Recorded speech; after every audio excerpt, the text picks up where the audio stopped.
பேசிச்சு. திருமணத்தன்னைக்கு night கல்யாண பொண்ணை யாருக்கு அழைச்சிட்டு வராங்கன்னா பியூட்டி பார்லர்னு தான் அனுப்புகிறாங்களாம். ஒத்துக்கிறோம் இல்லைன்னு நான் சொன்னோம். எனக்கு கூடங்க ஏன் கல்யாணம் ஆச்சு அப்போ பார்த்தீங்கன்னா 96லேயே கல்யாணம் ஆகிடுச்சுங்க. ஏன் 15 வயசு எனக்கு கல்யாணம் ஆகும்போது.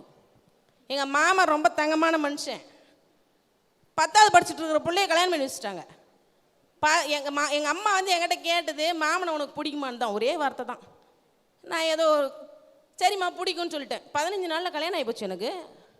நேராக 3:30 மணிக்கெல்லாம் ரெடியை பண்ணி கொண்டு போய் கோயிலில் விட்டாங்க. ஐயா இப்போல்லாம் சத்திரம்லாம் வைக்கிறாங்க பெருசு பெருசாக. எனக்கு கோவம்னா கோவம்.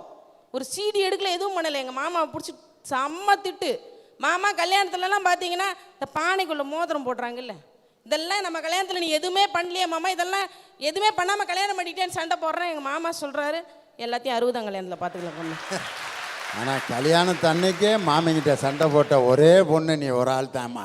உண்மையிலே அன்னைக்கே உரிமையை நிலநாட்டி கேட்டிருக்கீங்க பாருங்க.